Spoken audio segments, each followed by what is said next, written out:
สวัสดีครับสบายดีมาพี่น้องเอ้ยมาคามมือนี่กลางสายฝนพี่น้องกับบรรยากาศโปรยปลายอยู่ทั้งดาดฟ้าของเฮือนบอยเทียนเองเด้อพี่น้องเด้อจัดไปมาขามอ่อนๆใส่ปูน้ำพี่น้องโอ้ยบ่ได้เอามาปูกินหมดเลยหมดแล้วปูนี่ปูนี่มากับบรรยากาศเด้อพี่น้องเด้อตะเวนใกล้สิตกดินพี่น้องเอ้ยนี่บอยเทียนให้เบิ่งนี่เห็นบ่ดวงตะเวนใกล้สิตกดินเลยพี่น้องมาจัดเลยบ่เส้นกินมาพี่น้องเอ้ยนี่พี่น้องสวัสดีที่มื้อนี้กินส้มน้ำกันพี่เอ้ยมาว้าโอ้คือเอาไปเทียนล่างดีๆเลยนะผักกันนี้พี่น้องมาพี่น้องมานี่ปูกับปูนี่ตุยเจลให้ซีเบิ้งก่อนอ่านี่พี่น้องมาข้ามลายเลยมาเด้อแซ่บๆสมพี่น้องมื้อนี้สมเด้อบ่ได้กินข้าวเด้อพี่น้องเห็นส้มแข็งข้นน้ำ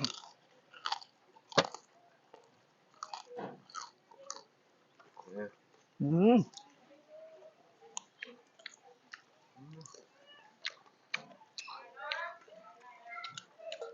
ส้มเลยเอาแบบนี้แบบนี้ครับว่ะกินเลยผักมาเนี่ยเนาะใส่ผักกระแยงพี่น้องโอ้พี่น้องเอ้ย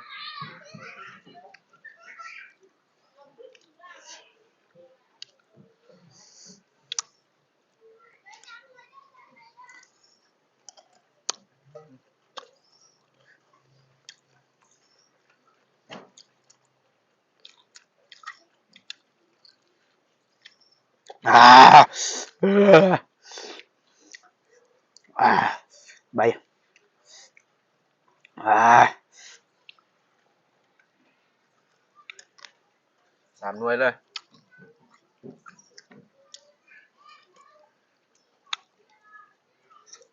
เจลแซ่บขนาดสูตรใบเทียนโอ้ยหยั่วตอนประแดกโอ้ปลาส้มไปกินเลยพี่น้องกินไม่อยากไว้แล้วได้ใบเทียนนะกินร้ายแล้วพี่น้องของยานนี่ตอนปลา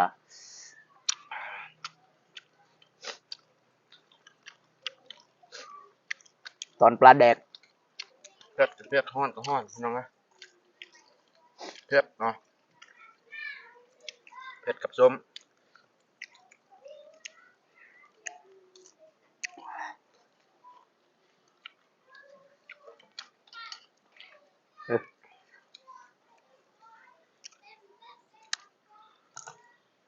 บวยสู้ต่อไปน้องเอ้ยเยิ้มเลยนี่เยิ้ม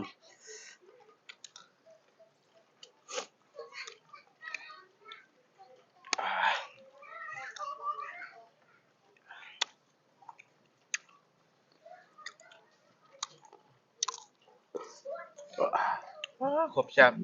ความส้ม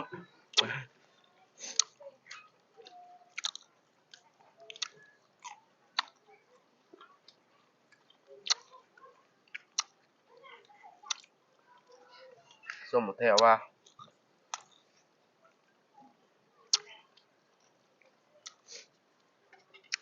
เนี่ย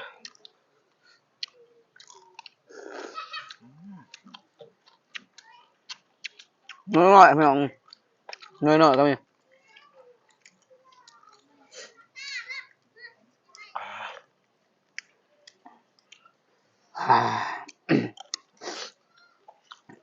ผักงามขนาดจะเป็นผักขะแยงไปเก็บเอาอยู่กลางทุ่งนาพี่น้องเอ้ยผักขะแยงงาม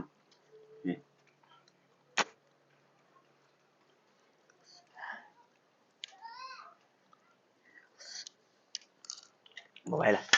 ยังไงนี่ เผ็ดแห้งเลยเจียว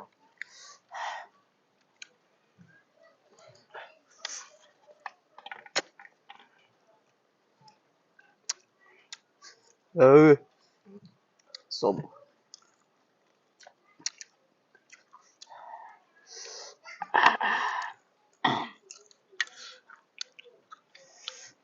น่อย ทั้งชมทั้งเพชร ๆ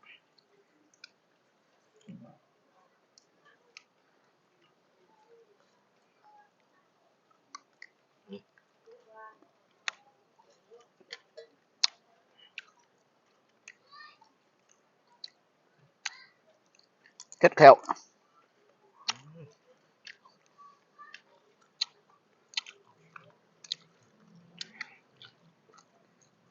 เก็ดแขวเก็ดแขว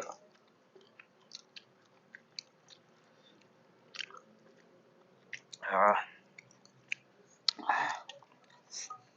เพชรน้องรู้สึกกับเพชรเนาะ อะไรนะ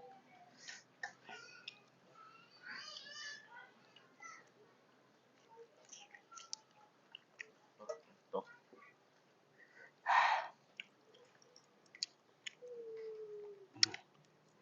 น้ำเจลพี่น้องความมึงยาเนี่ยเจลกับความแล้วก็มีฝนตกอีกฝนตกก็เลยขึ้นมาถ่ายสาอย่าเอาไว้เชื่อเอาขึ้นแหละเอาเครื่องคองกระเจียมขึ้นมาบัดนี้อู้ผล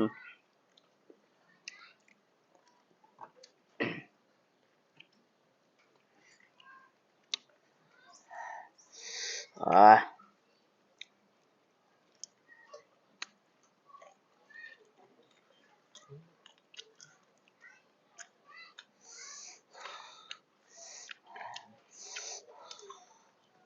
พักเลยตอนแปลกแซ่บ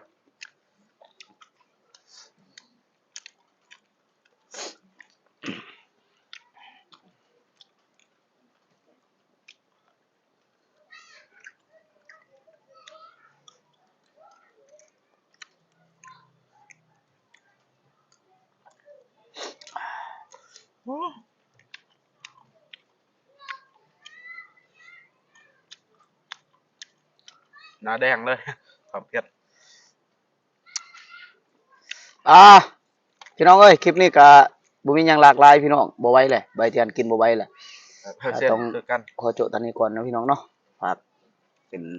คลิปหน้าอีกพี่น้องอันนี้อยู่เทั้งดัดพาบ้านของบอยสิเทียนเด้อพี่น้องเด้อใบเทียนขึ้นมาทายอยู่เทั้งนี่ให้ FC เบิ่งกกมะขามนี่พี่น้องกกมะขามนี่ใบเทียนเก็บเอาแต่นี่แล้วเด้อพี่น้องเด้อเก็บนี่มีหมากให้บ่อยู่เทิงอันหมากหลายพี่น้องนี่มีแต่หมากขามน้อยๆอ่อนๆพี่น้องคลิปนี้ก็โจทย์เท่านี้ก่อนเด้อบ๊ายบาย